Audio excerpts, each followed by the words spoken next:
All right, let's go to Hyundai. Give me the headlines. As always, presented by Hyundai. I already said that. I'm an idiot, and I'm still learning how to do my hosting duties here. It doesn't matter as long as your headlines are great. But it's about to be a good one here. Colts defeat the Titans. Yeah. Taylor Swift. No, not that one. Okay, that's the headline. Not that one. Yeah, Jonathan Taylor. We talked about this a little bit during the day. I think we even hit on it last week. I think he's the most under-talked about awesome running back in the sport right now. And today I said to you, I was like, why? And you kind of gave an answer, and go ahead. I think you're right.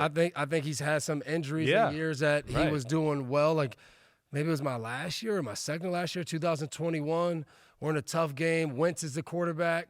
And, I mean, I think he threw the ball for like 60 yards against us in the game. I think it was a Sunday night game. Yeah, right. And it's like fourth down. We got to get the ball back. We have everybody at the line of scrimmage. He jump cuts, and then I think like 65 yards. Yeah. No one caught. Yeah, it was a Thursday night game, I believe. Oh, maybe it was Thursday night game. Right, yeah. And takes off for a touchdown. So, like, players that when you have to play against him, you know exactly what you're going against, and you see that in these first 3 weeks. And I love that when you get a new quarterback.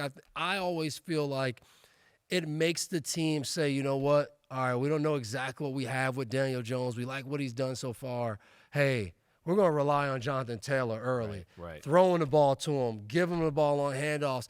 And what has that done? Daniel Jones like, hey, I know about this. I play with Saquon Barkley. You want me to hand it off to him? Cool. You want me to throw it to him? Yeah. Like, I'm all for it because now you see it's opened up everything else. Other guys getting involved. And we keep saying it.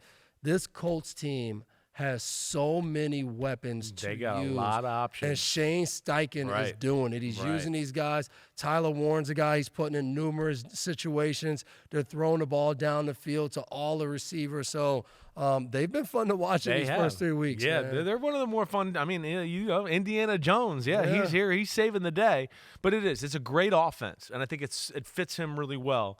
And they got everything. Mm-hmm. They really do. You got a good old line, the tight end, like you said about. I think it's the most underrated receiving group of the world. And then you couple that with playing a Tennessee Titans team that is just not good on the offensive side of the ball. You throw a pick six to start the game against a team like the Colts, you're in trouble. So it's pick six, and it's a field goal.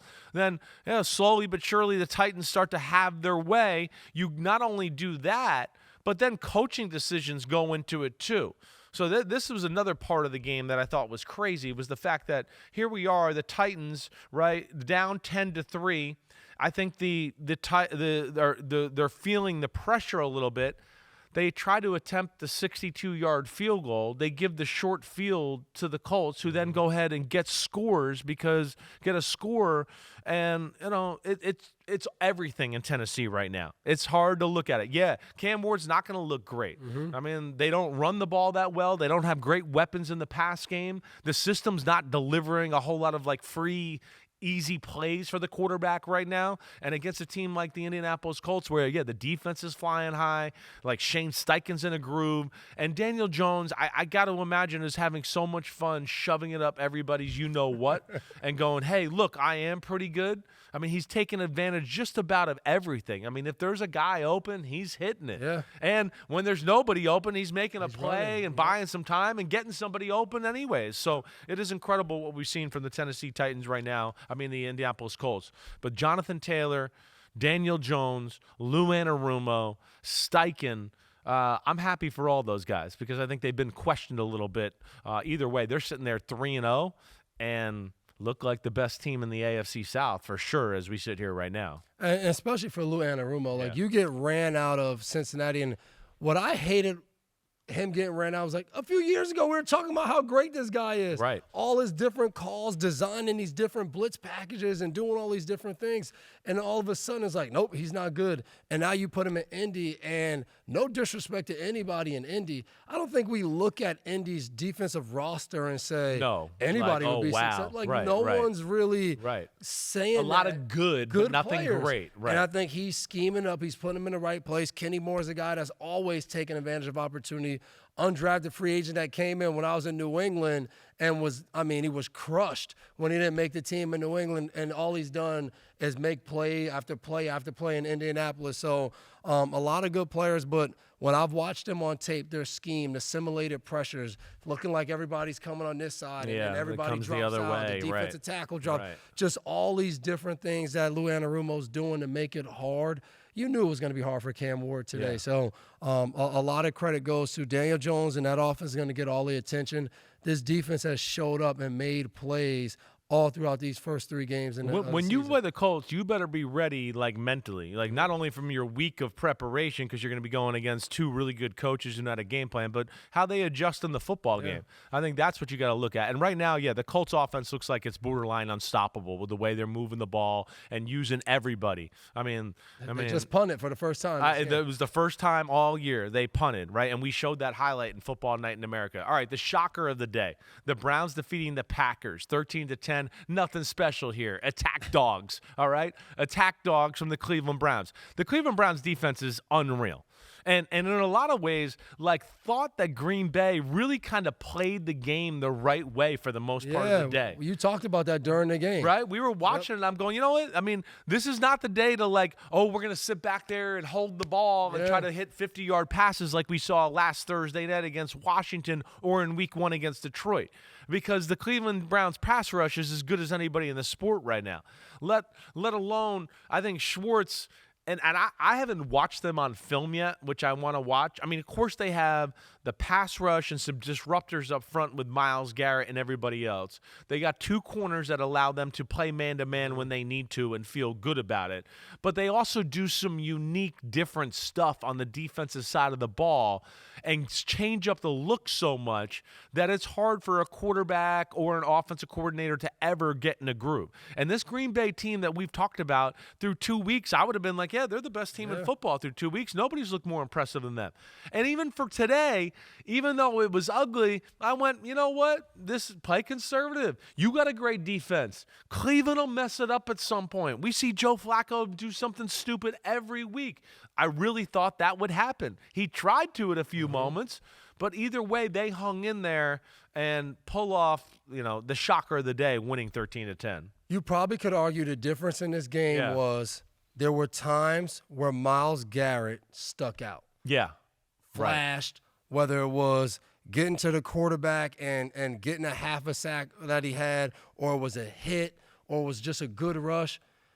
Do we really remember seeing that from Micah Parsons? No. I'm glad you went there. I was going to say, today was the first game of the Packers with the Micah Parsons era where I went, he wasn't the best, most, dominant defensive player on the field today. It was Myles Garrett. And, again, that's not to say he didn't still have an impact. Like, Rashawn Gary's a really good player. Yeah. If you go in a game and you're like, Micah Parsons, and you think Rashawn Gary's not going to go, Rashawn Gary had a good day today. He had 2 sacks. So, maybe that was the impact of Micah Parsons, but Myles Garrett gets that every week. Right. You're always trying to block him. And I said it last week. It amazes me how he continues to just get after the quarterback or get tackled for losses in the run game when every offensive coordinator comes in and starts the week off and they circle him on the screen and they go, this guy, we got to block him. There has to be a plan. And he still does it. So, again, and I know you played quarterbacks, you might feel different. I still think Jordan Love's one mistake in the game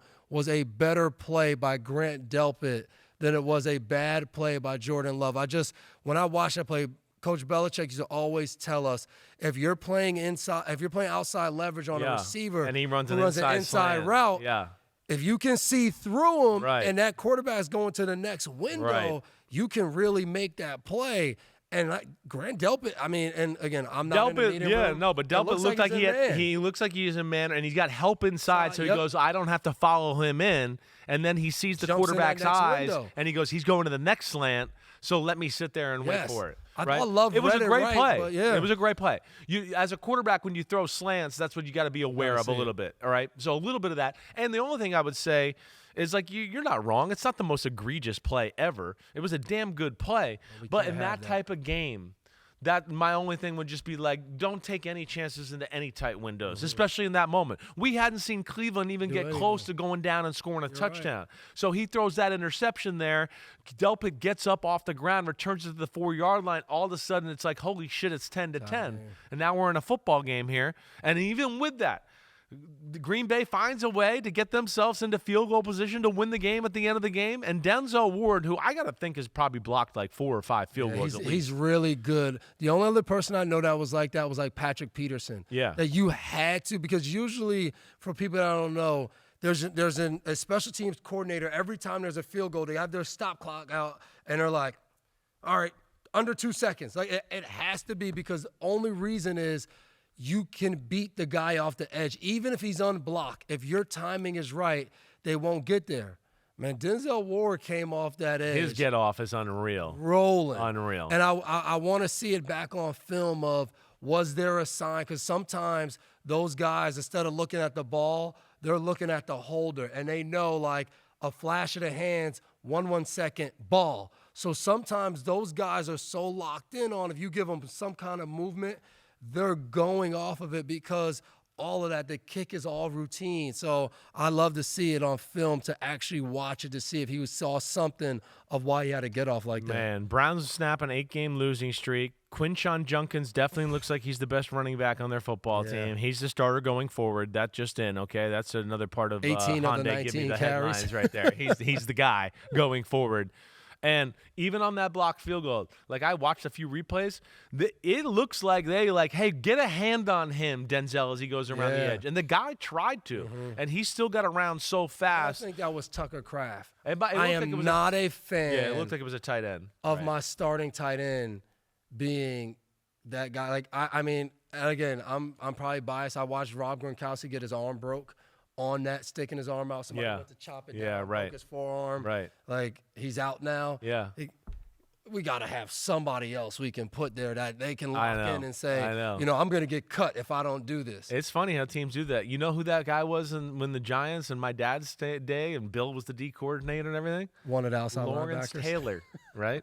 Can you believe that? Lawrence Taylor was. I don't even know if that's the best. I don't know either, but they got it done. I don't remember everybody coming around the edge and blocking a field goal, so you must have done pretty good. After Rob Gronkowski broke his arm, never saw him field goal ever again. That was done. That was it. But Browns, big win for them. Joe Flacco, everybody there. We know they've been through it. Great job by them. Biggest upset of the day, I think, by far. Nobody expected the Browns to beat the Green Bay Packers. All right, that was Give Me the Headlines, presented by Hyundai. We always appreciate our friends over there sponsoring this segment. Thanks a lot.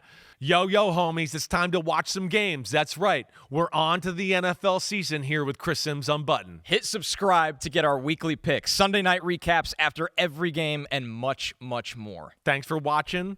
Peace out, homies. Remember, subscribe. Peace out.